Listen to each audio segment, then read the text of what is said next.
Well, good afternoon. Welcome. It's a very intimate group. We've got Jim and myself and Becky. So welcome, Becky. Hello.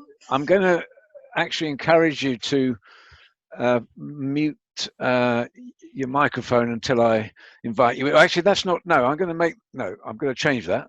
I'm going to just say, keep your microphone unmuted because I think it's such an intimate group. I think, I would invite you to join in at any time and you jump in with a question or a suggestion or whatever. So hope you're safe and well and somehow coping through all of this madness. It's an interactive session, okay? So hopefully you can all hear me and see me. Can you see me? Yep. Good, cool. And Jim, I'm guessing. Too. Hi. And just Hi. a reminder that the session is being recorded and it's going to be shared with others who've booked but have already let me know they can't attend the live event. So just be mindful of that when sharing any information or asking a question. I'm going to need to keep a tight rein on the timing because 30 minutes is going to go sooner than we think. So I'm actually starting a stopwatch. Please be respectful of that and forgive any intrusions from me, interruptions from me in the interest of keeping on track. We can always take a more in-depth inquiry offline. And I'm also going to make sure that the recording of the session is available on our YouTube channel, and you'll easily be able to access that from the same booking page. And I'll give you a reference to that at the end. I'll also ensure that everyone who's booked gets a copy of the slide deck. We haven't got many slides, but there are a few. So we'll ensure that you will get a copy of those. So let me just introduce myself and my colleagues. So I'm Colin. I'm CEO of TLC Online. I'm basically heading up the organization of which Click360 is a flagship brand. My chief technical officer is Jim Massey, and he joins us on the session to talk through what you need to know about data privacy and data security and permissions, etc. So please open up the chat function on the Zoom control panel. You'll see I've invited you to just say who you are, where you're located, and the organization you work for. Let me invite you one by one to speak that information. So if I can ask Becky first to share that. Yeah, so my name is Becky Lees. I work for Edgecombe Consulting Group. I'm Assessment Services Manager there. So as well as dealing with online psychometrics, we provide 360 feedback. It's mainly for leadership development, but we also do doctors 360 feedback as well. Okay. And I'm guessing, yeah, we had a chap join us and then go again. So hopefully I didn't put him off, but we'll share the recording with others. So thanks for introducing yourself, Becky.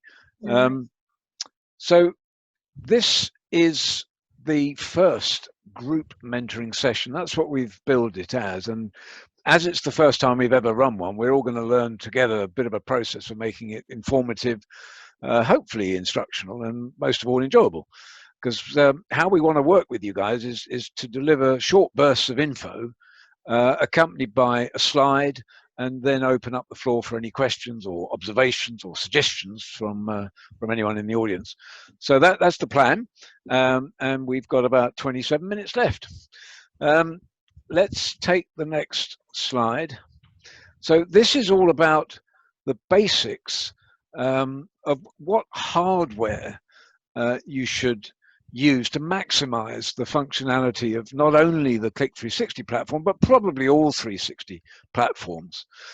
Jim, I wonder if you could just talk us through the first part of this slide, please. Yeah, so the first part of this slide is talking about the minimum requirements typically required for a Click360 application. And obviously you're going to need a computer, and that can be either a PC or a Mac.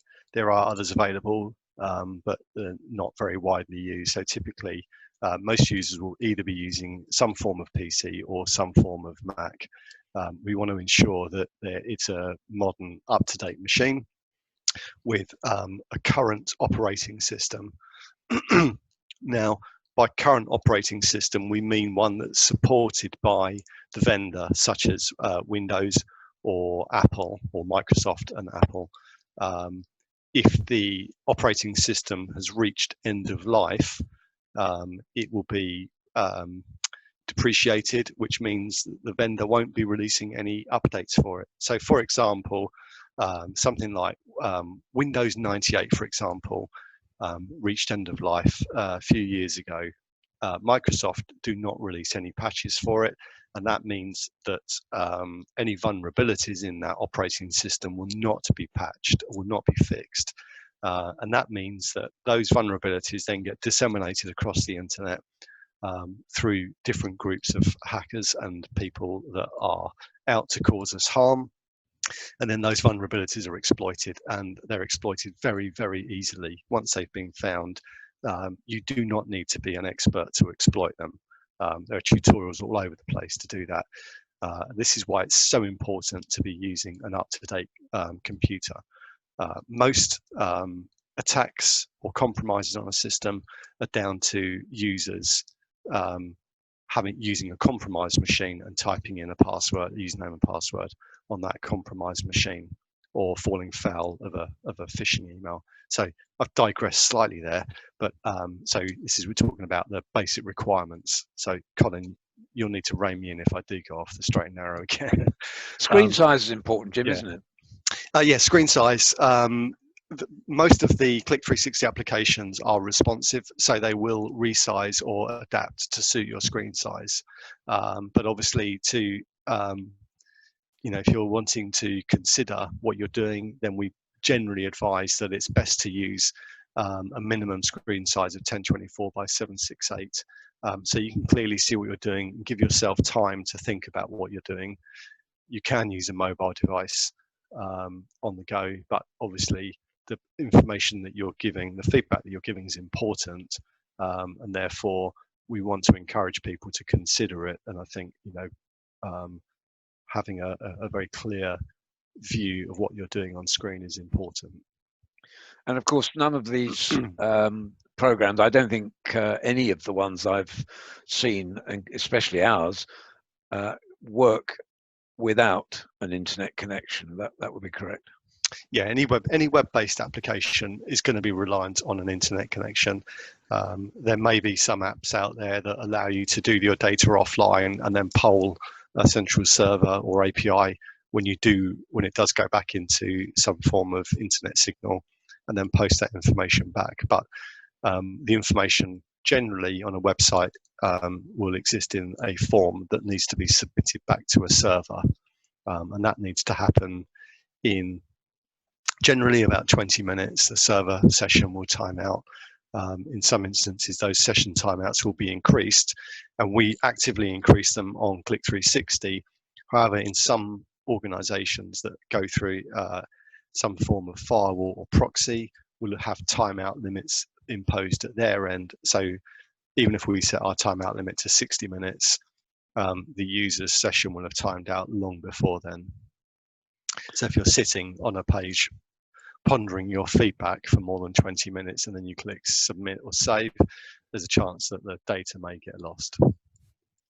And when it comes to settings on a participant or rater device, by the way, participant in our world is the name that we give to the person at the center of the 360, the person getting the report at the end. And the rater is the name we give to anyone that's providing feedback to the participant. So the participant, of course, is also a rater because they're doing a self-assessment. But the second half of this slide deals with the optimal settings for your device to get the most out of the questionnaire interface and also the 360 process in general. Jim, can you explain to those of us not so computer literate what those bullet points mean? So HTML emails, so HTML obviously stands for Hypertext Markup Language. It's the same language that we use to lay out and display a web page. That HTML language can also be interpreted by your email client, such as Outlook or Mail, and it gives you a better user experience in receiving that information. So we have control over how that email looks, and can therefore help guide you through that email to a simple call to action, which will be click here to log in generally. That's much better enabled via an HTML email rather than a plain text email where you're left kind of wading through lines of text to find the link to the call to action. Nowadays, it's very rare that email client recipients will not be able to receive HTML emails. It used to be quite a big thing 10 years ago, but nowadays I don't think I've come across one instance of it in the last couple of years where someone can't receive an HTML email. So I think that's a kind of legacy thing, but some organizations do block them. If you're in a financial industry, if you're a bank or someone like that, then there's a chance that they may be getting blocked. Yep. JavaScript. JavaScript is what's called a client-side language, which enables us to enhance the experience of the web page again using JavaScript. So it's another language, a bit like HTML, but allows us to do functionality to create things that happen. So if you click a save button or try and leave a web page, you sometimes get an alert that will pop up to say you've done something, so you can't do this, or are you sure you want to do that? That's generally actioned by JavaScript. And although it's not absolutely required for the web page to work, it will give you a better experience and make your experience a bit more pleasurable. Cookies. Cookies are little bits of information that we save into your browser to tell us where you are in a particular survey, and they're quite important. So if you're paging through a questionnaire and you're on page 3, then we might use the cookie to determine that your next page is going to be 4 or your previous page is going to be 2. It's a quick check for us. We don't always rely on it because we always assume that someone's trying to skip to the end of the question by changing numbers. So, but it gives us an initial starting point to start our checks. So again, they're not absolutely critical, but again, it makes the user's experience better and less likely to result in something unexpected happening. Is it fair to say that most devices, most hardware is going to be set up with these things enabled, or will this require some support from IT? Unless you're in a very locked down organization, so unless you're in a financial institute that only allows certain things to happen from trusted sites, so JavaScript and cookies, some organizations have group-wide policies that prevent JavaScript and cookies from running from non-trusted sites. So there you might find the odd instance of that happening, but that's very rare. Yeah, the only issue I can see with our clients is on the HTML emails, because it's NHS organisations. They tend not to allow that, and they come out in plain text at the other end. Yeah. And I don't think there's any way of getting around that. No, I think the NHS fell foul of a really bad phishing attack, didn't they, a while back? So one of the ways around that is to strip everything out so that you can examine the content of the email to ensure that what's being sent through is legitimate. It's a kind of fail-safe. If the email looks legitimate, and there's some very sophisticated ones out there that look completely legitimate, and the user unwittingly clicks on something, starts typing in details in, then it can end up causing all sorts of problems. So if you've got a large organization such as the NHS, where you may have limited technical savvy of people using the devices, then sometimes they're going to be forced to use something like that to prevent it. So yeah, sometimes it's unavoidable. Okay, and I guess an option, an alternative is the process known as whitelisting, which we're going to talk about in a second. That can be another way of getting around these restrictions placed by IT support people. The next slide, we're still talking about basics, but I wanted to specifically deal with the choice of browser that participants and raters should have enabled. Jim, can you talk us through these bullet points, please? Yeah, so again, we're talking about the versions of the web browser that you're using. So, for example, we'll go to Internet Explorer because that's probably the most commonly used here. Although having said that, Chrome is probably the most commonly used, but actually within industry, within like business to business, Internet Explorer is still very prominent. Browsers like IE8 and IE9, so excuse me, are outdated, and again, IE8 has certainly reached end of life. Microsoft aren't supporting it anymore, and they're not releasing any updates.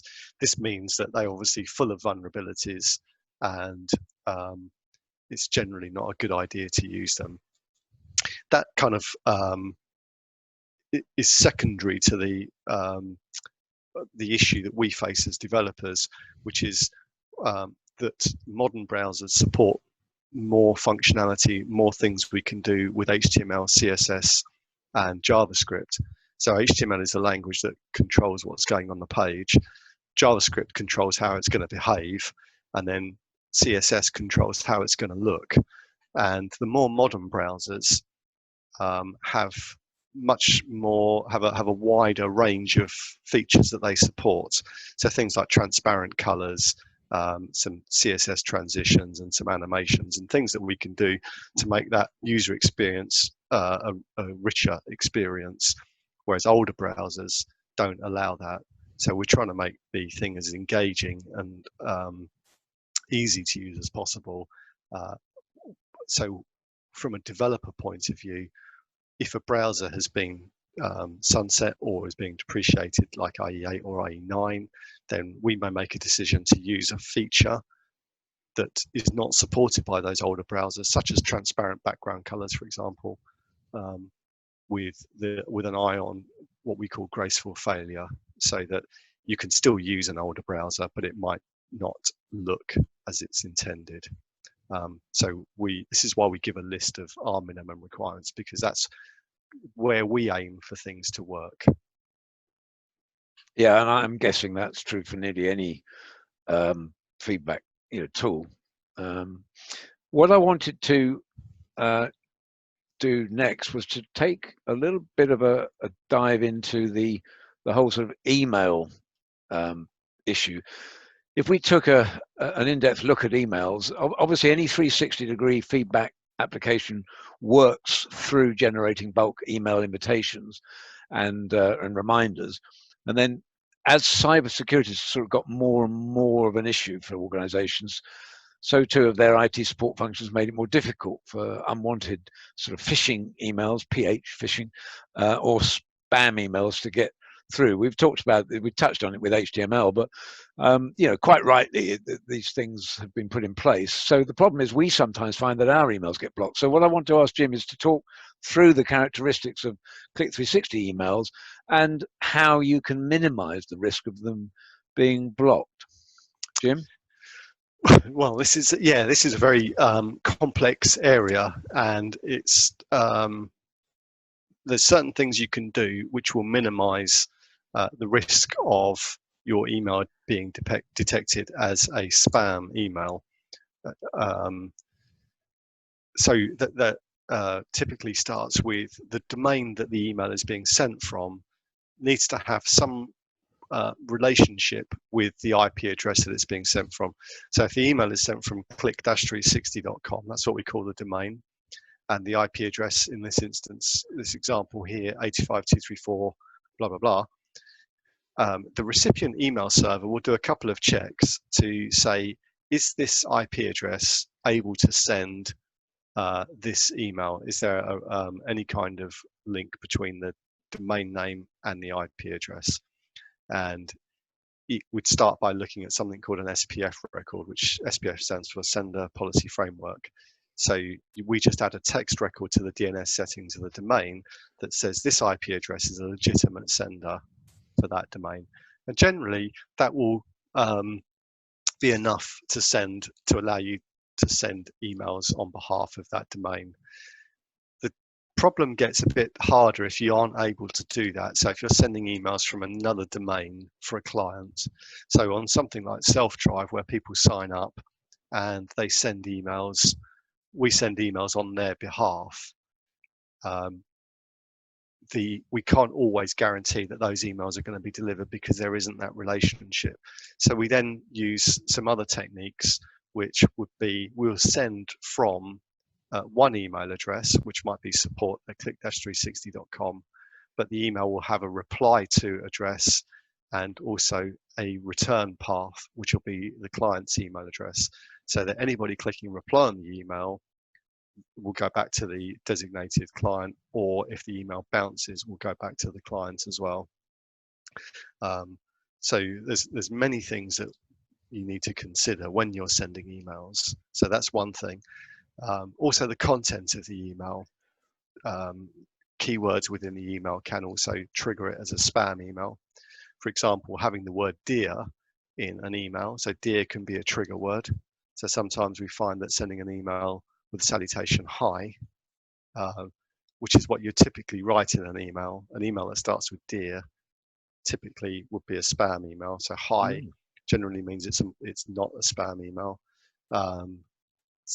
Other content, keywords in the subject line, making sure that your IP address has reverse DNS set up correctly, which then relates to the mail server that's sending it, so when it's being checked for legitimacy.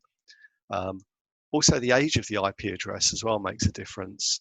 So mail servers can look at an IP address that's sending emails and say how long has it been sending emails for. That can help with deliverability rates, and also digitally signing emails with DKIMs, which is a digital signature that's attached by the email server when the email is sent, and then also there's a corresponding DNS record which can help recipient mail servers ensure the validity of the email that they're receiving. Now, I also know that a change is coming, isn't it? In our organisation, we're changing the whitelisting information that's on screen currently. I'm guessing we're going to need to just update this video at some point, but yeah, that's within this month. I think we're going to be updating. Okay, any questions or observations or suggestions, Becky? No, not for now, thank you. I just had to unmute myself for that. Okay, so let's take a look at data privacy. I guess every 360 provider is slightly different in this respect, but there are some basic rules that should be applied to data privacy and security, and a lot of these, of course, have been driven by the GDPR that came in some while back now. Jim, can you talk us through this list, please? Yeah, data privacy. So participant and rater IDs are encrypted at rest. What this means is that the data that we store that identifies who has given that feedback and who that feedback is intended for is encrypted at rest. So encryption at rest means that if that data were to fall into the wrong hands, so for example, let's say the database had been backed up to a removable hard drive and that removable hard drive had been put in someone's bag, they'd got on the train and they'd left their bag on the train and that hard drive was left in there. The encryption at rest means that if someone tried to mount the hard drive and get the data from it, they couldn't do it because it's encrypted. So at rest means when it's not in use, and it's just a means of ensuring the security of the data while it's in backup or in transit, so that should it fall into the wrong hands, it would not do any, no one could see any of that data. So that's one of the minimum requirements for personal sensitive information, we need to ensure that that encryption is happening. When the feedback information is stored, we don't store any other information along with it than a series of IDs rather than actual recognizable names, so that it makes it, the data is fragmented essentially. So it makes it harder for someone to piece that information together should that data get into the wrong hands. It would be a kind of load of meaningless numbers. The contact details are only used in context with 360. So we don't, any information that's put into Click 360, any of the Click 360 applications, is only accessible by the Click 360 administrators and the development teams. And that data is never sold, shared, or exchanged in any way. Never used to market to people or anything like that. It's always held securely and privately. Data is archived after 2 to 3 months, and the data retention policy will be generally based on our clients. Some clients will say that they want the data to be deleted after a certain amount of time. Some people won't have a policy. So as Click 360 as a vendor, it's our responsibility to challenge our clients on that and say, what is your requirement for your data retention? What should we be doing with it? So it's not okay for us to go back and say, well, you never told us that you wanted that data deleted, or you didn't want it deleted. We will take a proactive role there, and we would advise our clients to do so as well. If you're in any doubt or you don't have a clear data retention policy in place, it's a good idea to get something in writing from your client to say, this is what we are doing and this is what is expected of us, and then everybody knows where they stand. Yep. Can I just ask a question on that? Sure. Do you have many clients asking for data to be archived or deleted? I tend to find with 360 clients that they like to keep the reports there for quite a long time on the system to refer back to if needed. We have a range of clients that want data deleted. So personally, we have some clients that want data deleted almost immediately after something has happened, and some people that are happy for that data to stay there until further instruction. Obviously, the longer the data hangs around, the greater the risk is if a system were compromised and you've got 7 years worth of 500 clients data there. It's a much bigger problem than if it were 7 years of 3 clients. So it's all about minimizing that risk. You're not going to eliminate it completely, and you're always going to get some people, but it's just about minimizing that risk and trying to reduce it where you can and being sensible about it. If a client does want to keep all their data forever, then they should consider storing it offline or nearline. So offline would mean you basically hand it over to them on a drive or something, or some form of media, and say, okay, that's your data, you are responsible for archiving it. Or nearline would be on like a tape drive or something like that. Yeah, I think that fourth point is really only applicable to the survey clients that we manage.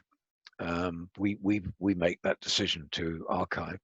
It has to be the client administrator's decision if the platform is an enterprise version that they manage. But that would be our recommendation. Interestingly, we had a client that asked for data, I think from 2013, maybe, was it, Jim, recently? They wanted to do a comparison report last year. So we had to go back, but luckily we still had that data. But I mean, once it's been deleted, we can't get it back, Jim. I think that's correct, isn't it? There is a process that we go through for data deletion, and generally what we state is that the data is deleted at that point in time. However, backups are retained for 6 months.